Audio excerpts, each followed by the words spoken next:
Look at my vertical, baby. Whoa! 2, 3. Pump those quads. Well, hello there, humans, hippies, earthlings, whoever you are, wherever you are, whatever you're doing, and if you're lucky enough indeed to be doing it too. I'm Bushka, and today I want to talk about solo, the solo game server. Not solo versus squad, which I play most of the time, but actually just good old mano a mano, the one-on-one breakdown. And the reason I want to talk about this is I've been playing a little bit of solo versus squad to start the last 2 seasons, and I'm warming to it. It's taken me a while because I did find it quite boring after the insane adrenaline rush of just hundreds of games dropping me versus the world at places like Boot Camp, Military Base, Hacienda del Patron, Picado Arena, all that kind of thing. And I figured that there was actually quite a big difference. In fact, the difference between solo versus squad, it's kind of crazy how different the game modes are between this and squad modes and duos modes, and particularly between third party and first person. I'd hate to say it, but I think the worst game mode in the entire game is third party solo. It is the most static. Like, see this guy down there? Him and I are having a brawl. We're having a gunfight. He won't be able to see. I fake to the left around this edge, and then I push back quickly and jump so that my footsteps don't pop. And then he's got to adjust for that, and he can't see me, and I'm adjusting for him. And yet, third party, he would have been able to just completely see everything I was doing, and if I pushed on him, he would just strafed out pre-firing and nailed me. And that's all there is to it. And that's the game mode. So it promotes a whole lot less of an active gameplay style. But for all that, the stuff that I'm about to talk about is just as applicable to that as it is to FPP. Now, FPP for me is the way forward. But that doesn't mean that there's not a valid reason to play what you want to play. Don't let tubby old Australians like me tell you what you got to do with your life. You enjoy yourself, and if it makes you smile and, you know, gives you a good time, then hot diggity dog, you're the luckiest kid in the world. Now, there's a couple of things that are not really germane to game mechanics. They're mostly about the intent that you play with in solo. Number one I want to talk about is vehicles. Vehicles are absolutely clutch in solo, more so than in squad. Now, I know that sounds crazy, but hear me out on this. Not so much clutch, they're safe. Why are they safe? Because unless you're an absolute muppet and you drive sliding around the place in front of people on purpose, it's very hard to clear a vehicle alone while it goes past you at 100 kilometers an hour. It takes more than a full clip from the AR to actually blow a vehicle up. And if you're at any kind of range, there's just no guarantees that an AR is going to clear you out of a vehicle, especially not if you're being evasive, if you're driving along ridge lines, so you're only giving people limited amount of target time. More so than that, people are very, very, very hesitant to fire off on a car that's going past at any kind of range because they are rightfully worried about giving away their position, especially if they know that there's other people in the area who they've just recently engaged who are hungry for a little bit of love. And that means you can see there's a guy there, he's trying to sneak up on me, you grub. That means you can use vehicles to put yourself in fantastic positions like this. Like, I'm on the very, very edge of the circle. I'm in a very, very big open space. I've got the circle flushing people towards me. I've got an overlook on the guy that was shooting at the guy that I just ran over and stole his AWM. And I'm able to make a whole lot of good decisions, get a couple of kills, and live for another couple of minutes in a safe spot. And I do a lot of entries like that with my vehicles. I will smash them into the house that I decide to go and inhabit. And the reason I do that is it gives people a very limited time to prepare. Like, you might be just sitting there in a corner, you hear the sound of the vehicle, and 5 seconds later there's a bloke rushing through the door at full pace. And a lot of people will panic and not make good decisions in those situations. And putting pressure and putting the acid into someone is a real test of their mettle and how they like to play the game. And you're used to running in a very tough solo versus squad mode where you're dropping boot camp and fighting for your life from the moment that your parachute opens up. Then playing in a one-on-one engagement in a house like this is just money for jam. And you should be. I mean, I did that video last night that was all about getting in the gym, doing the weights, getting the sweat on, doing the miles so that you become a good gunfighter and brawler. Well, if you've done that, boys and girls, jump into solo mode and start laying waste because you've done the hard yards, you've done the work. Now go and reap the rewards. I'm going to just clear this guy out with some strafe sniping with the AWM. Thank you very much. And there's a chicken dinner again. Now, I've played, I don't know, I think it's 19 games and won 15 so far this season in solo mode. And admittedly, early days, that's going to come down. And my kill-death ratio is like nearly 30 or something.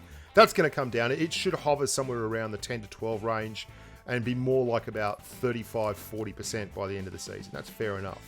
But for all that, I won't stop dropping in areas where there's a relatively large amount of people because I like to have a little bit of zest in my solo mode salad.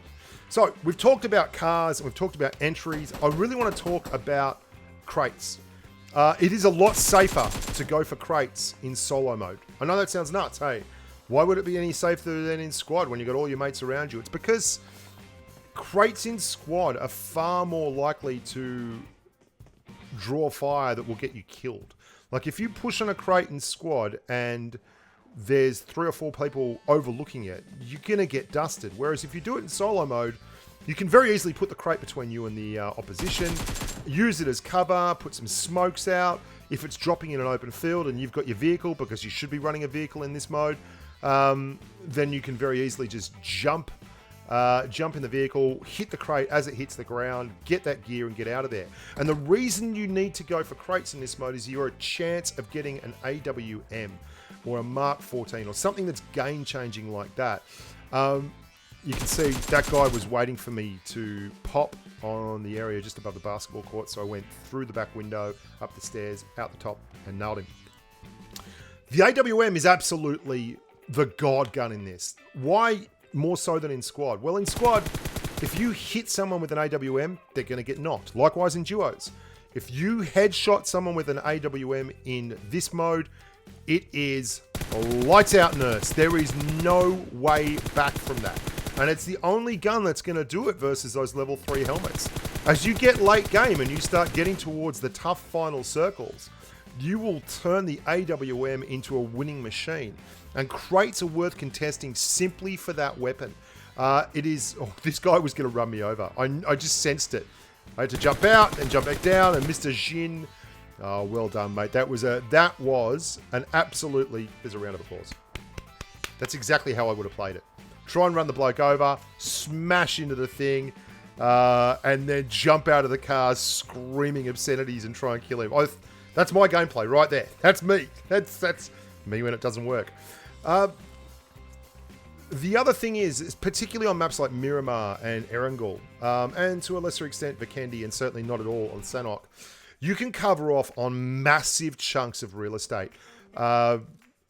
Like look around school. Look at the areas available around school for sniping. So if you're using a vehicle, you're moving around, you're going to be taking more of your engagements inside the circle, which is the safest place to be, and you're going to be taking more of your engagements with people flushing towards that circle. And again, I found someone in the swimming pool. They're being very static, so I've flanked all the way around from one side of that building there, back up the rear stairs again, and I'm just covering off. I realise he's got to be down the bottom there somewhere. Excellent, excellent, excellent.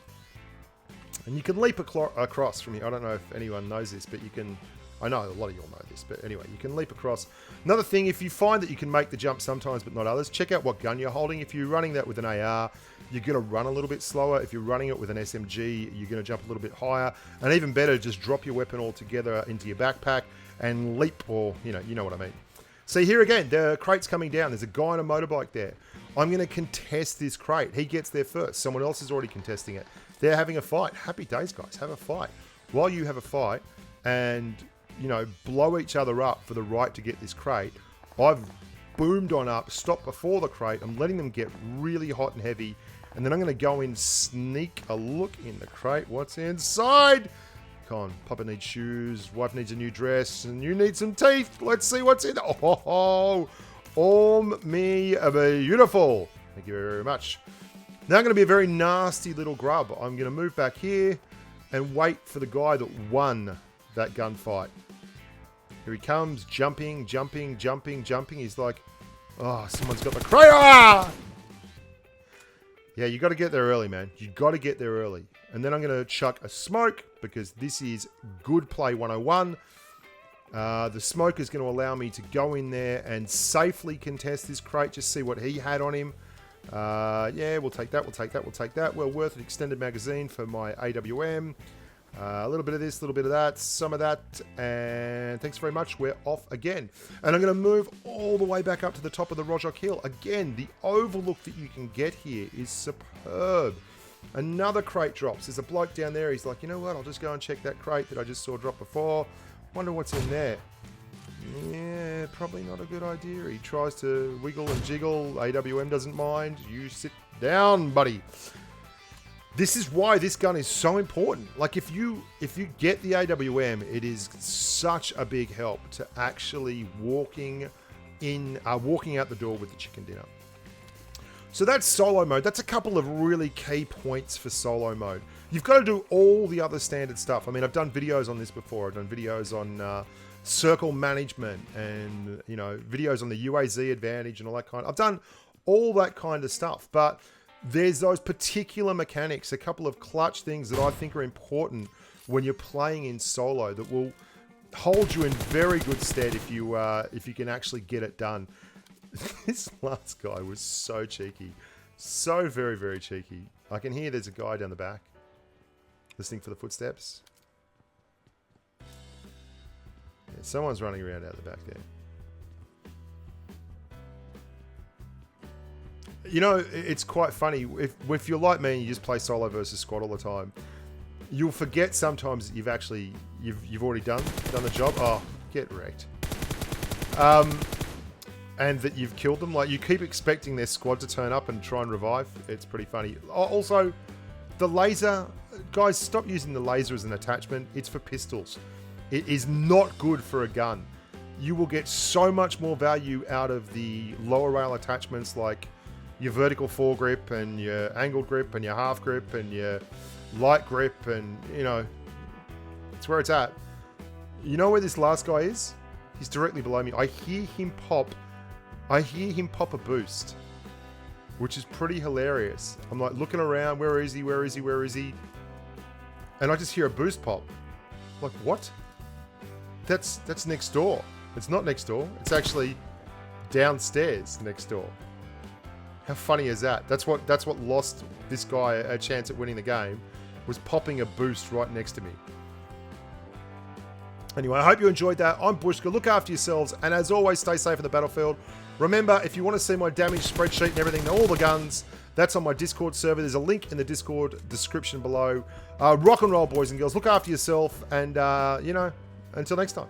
Bye for now. There's all the stuff.